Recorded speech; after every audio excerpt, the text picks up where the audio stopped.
오늘 우리에게 주시는 하나님의 말씀은 신약성경 히브리서 12장 12절부터 17절 말씀입니다.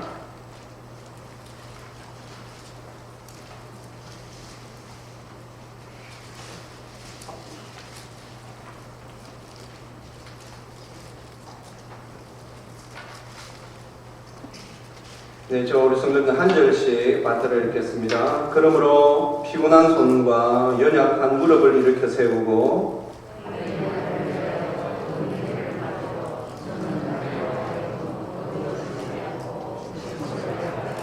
모든 사람과 더불어 화평함과 거룩함을 따르라. 이것이 없이는 아무도 주를 보지 못하리라.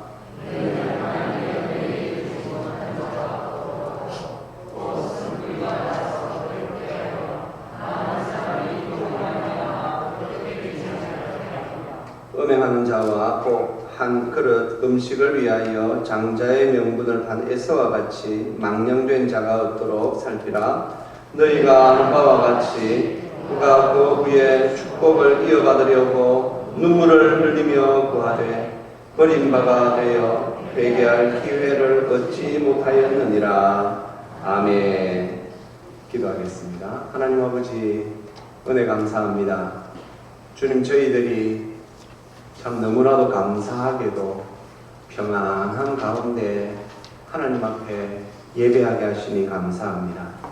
아버지여, 우리를 불쌍히 여기셔서 우리가 이 평안함 속에 하나님 앞에 드리는 이 예배가 거저된 것이 아닌 것을 우리가 잘 기억하게 하시고, 하나님께서 은혜 주셔서 우리가 이 은혜를 누림을 늘 기억하게 하여 주시옵소서. 주님, 지금 우리가 어떻게 살고 있습니까? 주님, 우리가 지금 어떻게 신앙생활하고 있습니까? 말씀을 통하여 나 자신을 살피게 하시고 성령님 우리 가운데 임하여 주셔서 우리의 영이 하나님의 말씀을 만나게 하여 주시옵소서. 감사드리오며 우리 주 예수 그리스도의 이름으로 기도합니다. 아멘. 성도님들, 지금 세계는 튀르키예와 시리아를 주목하고 있습니다. 제가 2주 전에 이 지진 이후에 제가 그런 말씀을 드렸습니다. 지질학자들이 이번 지진으로 인하여서 한 10만 명 정도가 죽을 것이다 라고 자기들이 그렇게 데이터 분석을 하였습니다. 그것이 그렇게 주장한 사람이 약 26% 정도였다라고 말씀드렸죠. 어제 기준으로 지금 사망자 수가 5만 명이 되었습니다. 그러니 지금 세계가 어떻게 이런 일이 일어날 수가 있지? 성도님들, 5만 명 어마어마한 숫자지요. 5만 명이라는 숫자가 작은 숫자가 아닙니다. 사람이 5만 명이나 죽는다. 이건 어마어마한 것이죠. 그런데 그것이 지진이 나서 지금 죽고 있습니다. 그래서 우리는 이런 때에 다시 한 번 더 우리의 이 마음을 돌이켜 봐야 하는 것이지요. 성도님들, 우리는 하나님을 믿는 사람들입니다. 하나님의 말씀을 믿는 사람들입니다. 하나님의 말씀에는 분명히 세상의 끝에 대하여서 분명히 말씀하고 있습니다. 우리가 그것을 간과해서는 안 됩니다. 우리가 지금 조금 살기 좋다고 해서 이 사실을 잊어버리면 안 됩니다. 이 사실을 잊어버리고 살다가 완전히 나락으로 떨어져 버린 사람들도 우리가 역사 이래로 많이 보고 있습니다. 오늘 우리가 듣게 된 이 히브리서 말씀, 성도님들, 이 히브리서 말씀은 그 당시 예수님을 이제 믿게 된 유대인들 가운데 예수님을 믿으면 참 좋겠다 그런 생각을 한 것입니다. 왜냐하면 복음은 그렇거든요. 복음을 들으면 이 심령이 완전히 뒤집혀지거든요. 이게 말이죠, 조그만 어떤 사상과는 다른 것입니다. 이 복음은 우리의 삶 전체를 흔들어 놓습니다. 그런데 어떻게 흔들어 놓습니까? 너무나도 희열이 넘치게 흔들어 놓습니다. 어두움이란 하나도 없습니다. 그 하나님의 그 영광이 우리에게 임하고 하나님의 사랑이 우리에게 임하니 이 복음을 듣고 난 뒤에 가만히 있을 수가 없어 복음에 이제 헌신하게 됩니다. 예수님을 믿는 신앙생활을 하게 된 것이죠. 그런데 약 2000년 전 예수님을 믿게 된 그 초대교회 성도들은 굉장히 환난과 핍박에 시달려야 했습니다. 너무 힘들었습니다. 그러다 보니 그들이 내가 이 신앙생활 제대로 할 수 있을까? 내가 이 어려운 가운데에서 이거 지켜내는 것이 옳은 것일까? 라고 생각하며 서서히 자신들이 가진 믿음이 식어지기 시작하였습니다. 그리고는 안 되겠다. 이 예수님은 너무 좋은데 이 예수님을 계속 믿다가는 우리 집안이 망할 것 같고 이 예수님을 계속 믿다가는 내가 죽을 것만 같다. 그렇게 생각한 많은 성도들이 교회를 떠나기 시작했습니다. 그리고는 그들이 그 전에 믿었던 유대교로 그렇게 그들이 돌아갔습니다. 그것을 보면서 기록한 성경이 바로 이 히브리서입니다. 돌아가면 안 됩니다. 예수 복음을 버려서는 안 됩니다. 성도님들, 그렇다면 우리가 또 이런 걸 생각할 수 있겠죠. 그때 당시 초대교회 성도들이 분명히 그 복음으로 말미암아 어려움을 당한 건 맞지 않습니까? 맞습니다. 성도님들, 그러나 우리가 알고 있는 것 중에 이런 것 있지요. 대가 지불이라는 말이 있습니다. 우리 주 예수 그리스도께서 우리 죄를 위하여 십자가에서 죄의 대가로 우리 예수님께서 피를 흘리셨습니다. 그러므로 말미암아 우리 모두가 살아났습니다. 예수님께서 그 죄에 대하여서 대가를 지불하신 것이죠. 초대교회 성도들, 그들이 자기의 그 재산과 심지어는 목숨을 그들이 대가로 지불함으로 말미암아 지금 우리가 전 세계적으로 역사 이래로 많은 그리스도인들이 예수님을 믿는 이런 일이 일어났습니다. 우리나라, 성도님, 우리나라도 마찬가지지요. 우리나라도 약 140~50년 전에 복음이 들어왔고 우리 선조들이 그 복음에 얼마나 헌신되었는지 모릅니다. 초대교회와 거의 비슷한 절차를 다 밟았습니다. 그러나 우리 선조들은 그 대가를 지불함에 있어서 주저하지 않았습니다.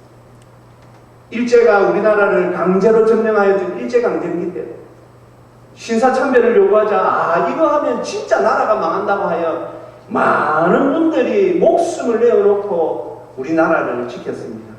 그 대가로 우리가 지금 이렇게 평안한 삶을 살게 되지 않았습니까? 그러니 성도님들, 신앙을 우리가 조금 지금 어렵다고 해서 그것이 다 아닌 것을 알아야 됩니다. 우리에게는 우리 가족이 있고 우리 자손이 있습니다. 우리가 신앙적인 이 삶을 하나님 앞에서 살아내면 그 복은 분명히 우리 자녀들에게 흘러가게 되어 있습니다. 그것이 지금 우리 한국교회가 보여주는 많은 은혜의 삶입니다. 사랑하는 성도님들, 참 어려움은, 환난은, 핍박은 우리의 신앙의 열심을 사그라지게 합니다. 경건의 삶이 잘 되지 않도록 방해합니다. 그래도 우리는 이 신앙을 지켜야지요. 그래서 우리가 지난주에 들었던 고린도전서 3장 말씀에서는 하나님께서 분명히 우리에게 이렇게 말씀하고 있습니다. 3장 13절에 우리 같이 한번 지난주에 들었던 말씀이죠. 같이 한번 읽어보겠습니다. 각 사람의 공적이 나타날 터인데 그 날이 공적을 밝히리니 이는 불로 나타내고 그 불이 각 사람의 공적이 어떠한 것을 시험할 것이니라. 아멘. 성도님들, 하나님께서 분명히 마지막 때에 죄의 심판이 아니라 하나님 나라에 들어가는 우리 성도들을 하나님께서 불로 그들의 우리의 신앙의 공적을 시험하는 날이 옵니다. 우리는 그 날을 바라보고 살아야 하는 사람들입니다. 초대교회 성도들이 굶주린 사자의, 굶주린 호랑이의 그 밥이 되는 것, 그 상황 속에서도 그들이 신앙을 포기하지 않았던 것, 한국전쟁 6.25 때 많은 우리 한국교회 성도들이 저 북한 공산군들이 내려와서 예수님의 초상화를 땅바닥에 놓고 이거 밟고 지나가면 살려주고 이거 밟지 않으면 죽인다고 했을 때에 많은 성도님들 죽음을 택하였습니다. 왜요? 우리에게는 이 세상이 끝이 아니기 때문에, 우리에게는 이 세상의 진짜 끝이 기다리고 있기 때문에 우리는 언젠가 하나님을 만나야 되고 하나님께서 우리의 신앙의 공적을 불로 시험할 때가 분명히 우리를 기다리고 있기 때문에 우리가 선택해야 하는 것입니다. 사랑하는 성도님들, 우리가 무엇을 선택해야 되겠습니까? 우리는 지금 신앙생활이 잘 되고 있습니까? 사실 이 시대의 목사로서 가만히 보면 초대교회 때는 참 많은 그 환난과 핍박으로 어려웠고 지금 이 시대는 너무 살기 좋아서 어렵다. 그렇지 않습니까? 우리나라 한국전쟁이 끝나고 난 뒤에 저 부산 거의 나라가 이 공산군들에게 점령당할 뻔한 그곳에서 나라가 다시 시작됐습니다. 교회 성도들이 얼마나 찾아온지 모릅니다. 그리고 하나님 앞에 그렇게 기도했어요. 살려달라고 기도했어요. 그러므로 말미암아 지금 그 우리 조상들의 그 신앙의 그 대가 지불로 우리가 지금 이렇게 살고 있는 것입니다. 그런데 지금 이 세상은 어떠합니까? 사람들이 신앙을, 우리의 믿음을 예수 그리스도를, 하나님을 깔보고 있습니다. 우리의 신앙생활을 비아냥거리고 있습니다. 복음이 일찍이 들어갔던 유럽, 성도님들 지금 말이죠, 전 세계적으로 살기 좋다고 하는 나라들이 대부분 다 그 북유럽에 있습니다. 하나님께서 일찍 2000년 전 그곳으로 먼저 복음을 주셔서 그들이 얼마나 좋은 삶을 살았습니까? 그곳에 지금 신앙이 있습니까? 세상에서 가장 타락한 소돔과 고모라 성보다 더 타락한 일들이 지금 북유럽에서 일어나고 있습니다. 영국에서 청교도 신앙을 지키기 위하여 그 대서양을 건너 많은 사람이 죽어나가고 그 아메리카 땅을 와서 세운 그 미국, 지금도 미국 대통령이 대통령 선서를 할 때 성경 위에 올리고 합니다만은 과연 저 미국의 대통령들이 하나님을 두려워합니까? 지금 저 미국 사회가 과연 기독교와 얼마만큼의 연관이 있는 나라처럼 보이십니까? 마약이 말이죠. 생활 가까이에 이제 그 단속도 안 해요. 왜? 단속하면 전부 다 넣어야 되니까. 그런 나라가 되어버렸어요. 우리나라는 어떠합니까? 성도님도 오늘 저는 더 깊은 신앙으로 우리는 가야 된다라는 제목으로 말씀을 준비하겠습니다. 이럴 때일수록 우리는 더 깊은 신앙으로 가야 됩니다. 어정쩡거리고 있으면 안 됩니다, 성도님들.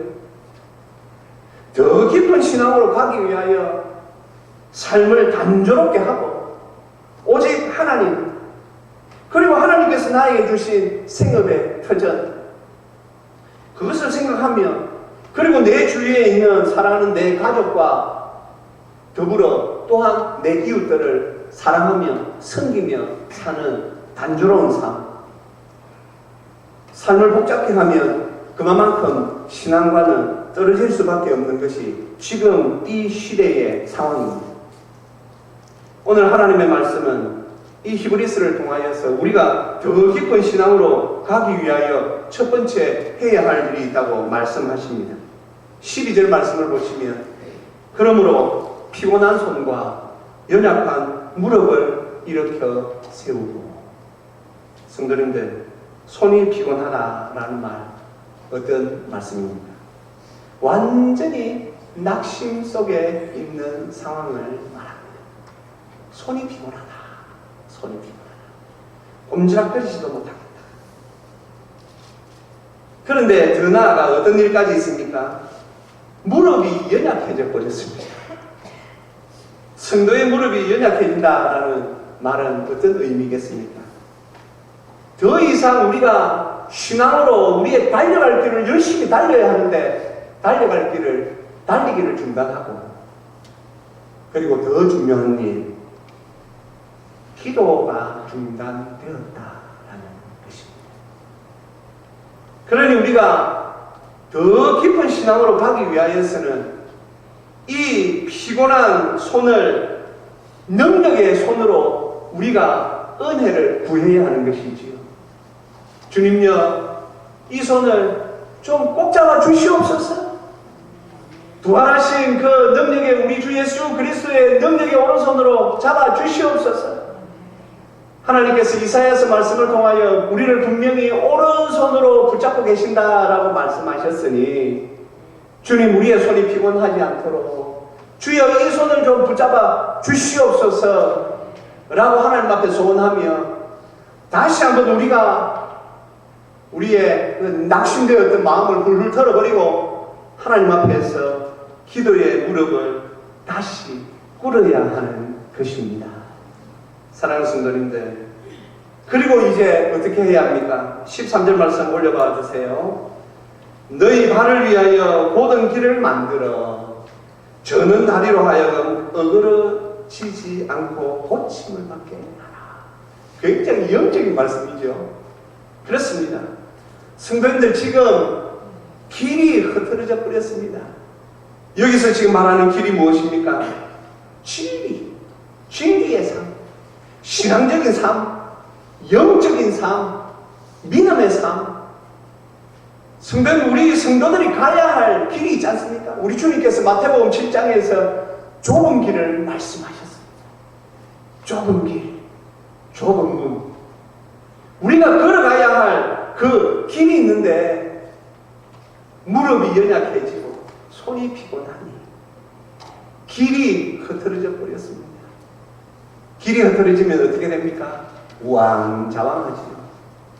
하나님을 믿는다라고 하면서 우왕좌왕하는 사람들이 있습니다. 좀 딱하다.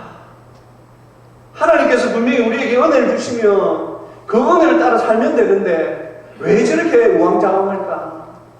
성도님들, 우리의 마음속에 우왕좌왕하는 마음이 있다면 이 시간 이 말씀으로 그 마음을 눌러버리시기 바랍니다.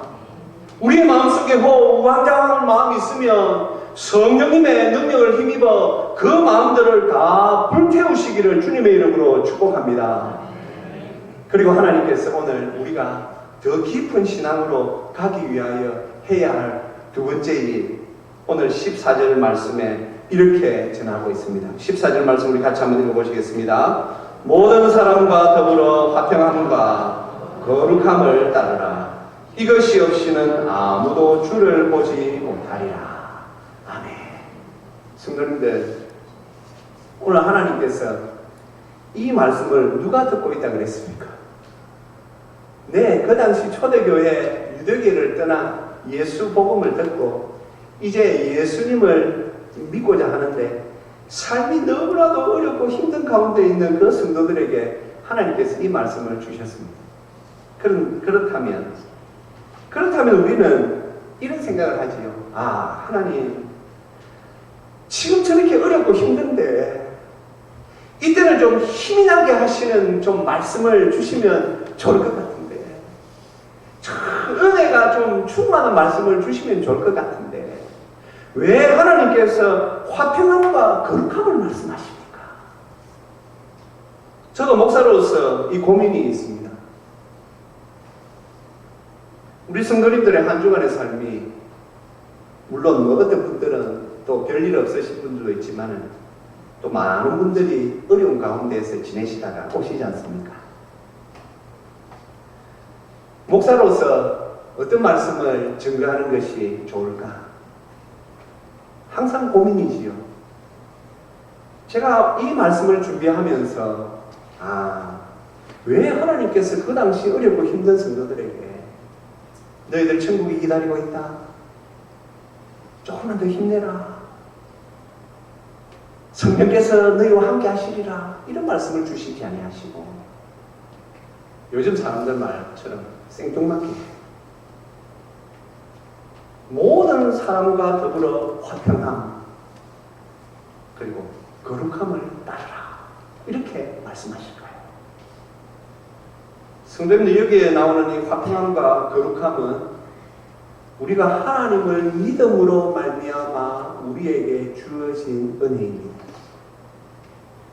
하나님을 믿음으로 말미암아 우리에게 일어난 일이 무엇입니까? 바로 화평이지요.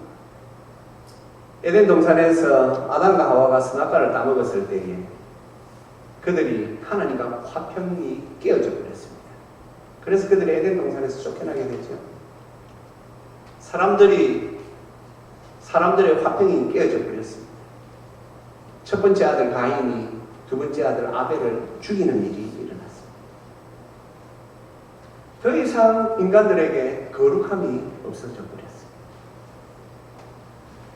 하나님의 형상으로 지음받은 그 거룩함이 없어져 버린 것이지. 화평도 깨어지고 거룩함도 깨어졌습니다. 이 화평함과 거룩함은 우리가 하나님 가까이 갈 수 있는 최고의 수단입니다.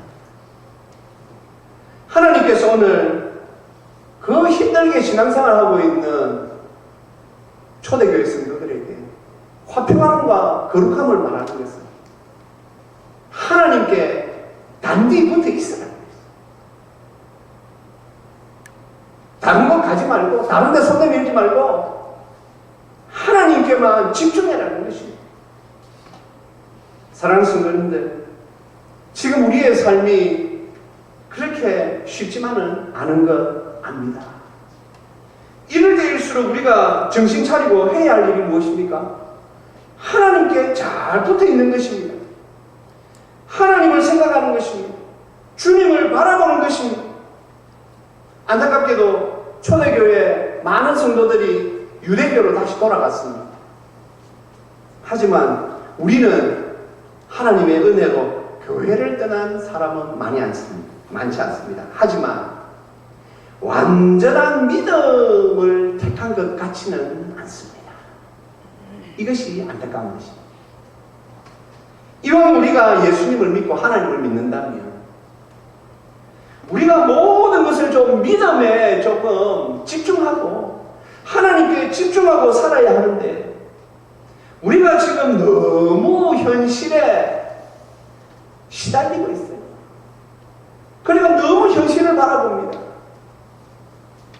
밤 사경에 갈릴리 바다를 걸어오시던 주님을 바라보며 베드로가 주님, 저도 주님처럼 그 바다 위를 걷고 싶습니다라고 했을 때 주님께서 초대하셨습니다. 오너라. 그가 걸었습니다. 맨 처음에.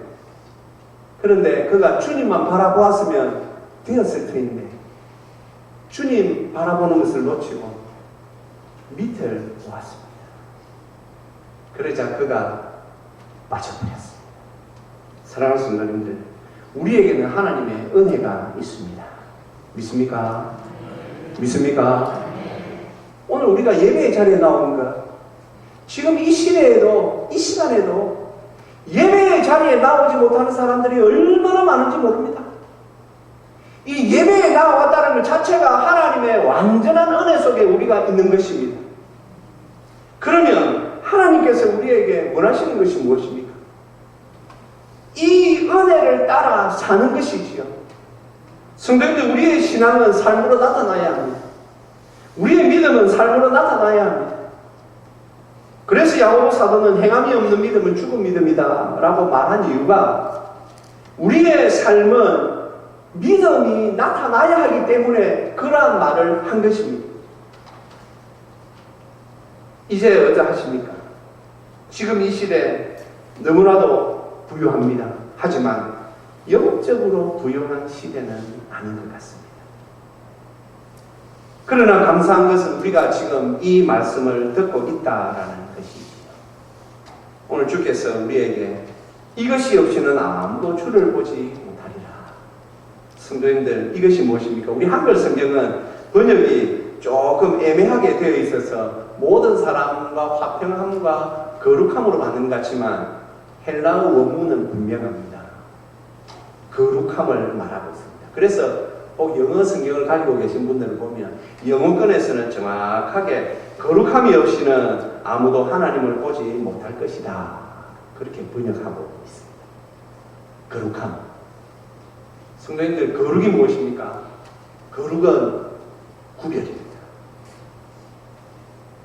거룩은 구별입니다. 성도가 무엇입니까? 구별되는 자입니다. 거룩은 다른 것이 아닙니다. 거룩은 우리가 세상과 분리되는 것입니다. 거룩은 하나님의 은혜를 방해하는 그 모든 것과 분리되는 것입니다. 그리고 거룩은 무엇입니까? 하나님의 속성을 깊이 이해하고 경험하는 것입니다. 우리가 믿는 하나님이 어떤 분이신지 조금 더 아는 것이 거룩입니다. 우리는 하나님을 잘 알아야 합니다. 그래야만 우리가 이 세상에서 잘 살 수가 있습니다. 하나님을 모르면 어렵습니다. 그래서 분명히 하나님은 사랑의 하나님이신데 하나님은 무서워, 하나님은 두려운 분이야 라고 말하는 사람들이 있는 것을 제가 종종 보았습니다. 성도님들, 그거 거룩한 거 아닙니다. 하나님은 사랑이시고 하나님은 우리의 아버지시고 우리에게 한량없으신 자비와 긍휼을 베풀어 주시는 분인 것을 아는 것이 거룩입니다. 그런 면에서 저와 우리 성도님들 모두가 거룩하여지기를 주님의 이름으로 축복합니다. 세상 볼 필요 없습니다. 어려움 볼 필요 없습니다. 우리는 하나님만 바라보면 됩니다. 하나님은 쫓아가면 됩니다. 그리고 우리가 더 깊은 신앙으로 들어가기 위하여 우리가 조금 애쓰고 노력해야 합니다. 조금 말이죠, 시간을 조절해야 합니다. 그리고 우리가 하나님의 그 은혜를 위하여서 포기할 건 좀 포기해야 합니다. 성도님들, 하나님이 살아계십니다. 하나님이 살아계십니다. 그러기에 이 믿음 가운데 서서 이번 한 주간도 은혜 가운데 힘내어 사시기를 주님의 이름으로 축복합니다. 우리가 하나님 앞에 언제나 평안함을 구합니다. 이 평안함은 하나님께서 주시는 것이고 주님을 바라보는 자들에게 주시는 것이기에 오늘 우리가 이 찬양을 하면서 하나님 앞에 그 은혜를 구하십시다.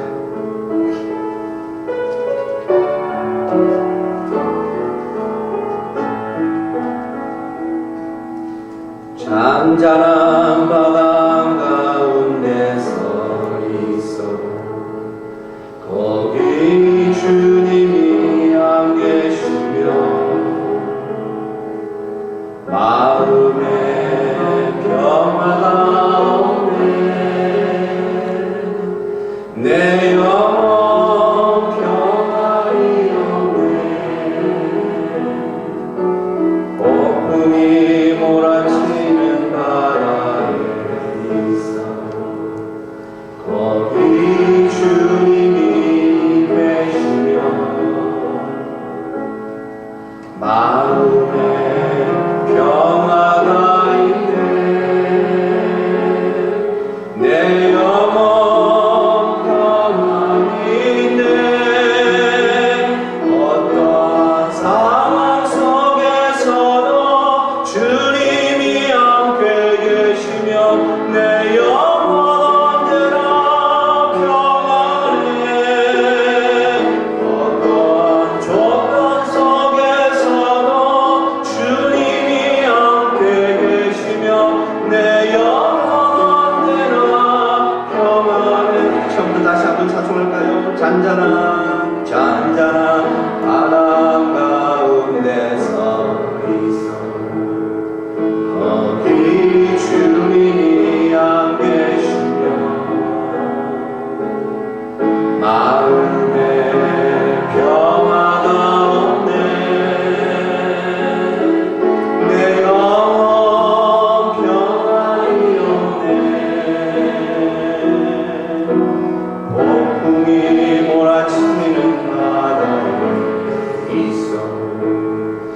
거기 주님이 계시며 마음에 평화가 있네. 내 영혼 평안이 있네. 어떤 상황 속에서도 주님이 함께 계시며 내 영혼 언제나 평안해. 어떤 조건 속에서도 주님이 함께 계시며 내 영혼 언제나 평안해.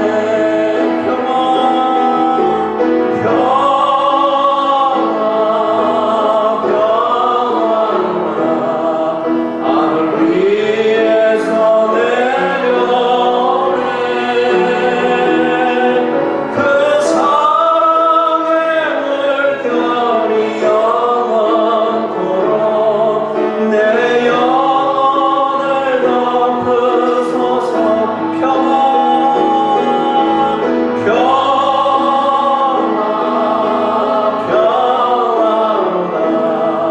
하늘 위에서 내려오네.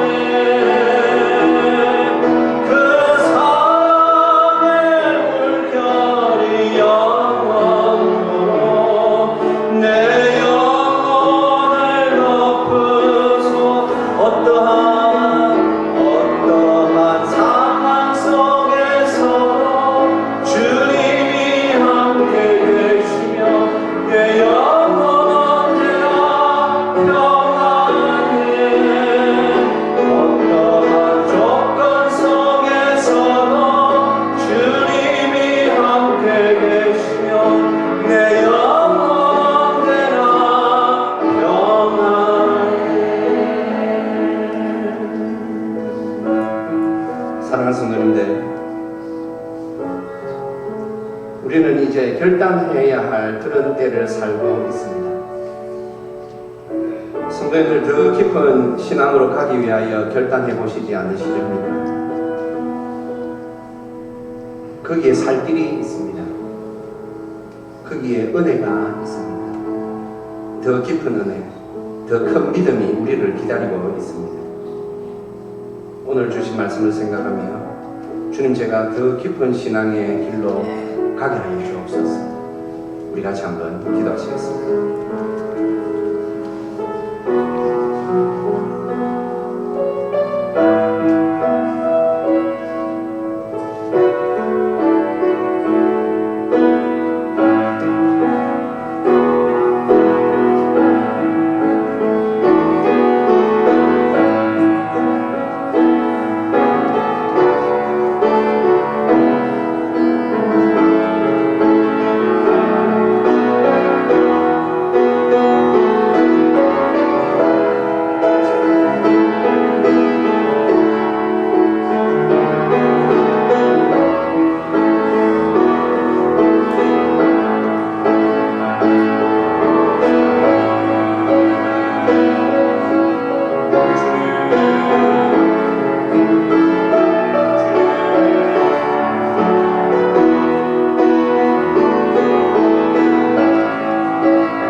아버지 하나님, 은혜 감사합니다. 주님, 저희들이 말씀을 들음으로 더 깊은 신앙의 세계를 소망합니다. 우리를 불쌍히 여겨 주시옵소서. 지금 이 세상이 마지막 때인 것을 우리에게 계속 보여주고 있는데, 주여, 우리가 롯의 처처럼 어리석게 세상의 미련을 두지 말게 하여 주시옵소서. 주님, 마지막 때인 것을 알고 요셉처럼, 다니엘처럼 더욱 하나님만 의지하고 신앙의 길로만 걸어가는 우리 모두가 되게 하여 주시옵소서. 감사드리오며 우리 주 예수 그리스도의 이름으로 기도합니다. 아멘.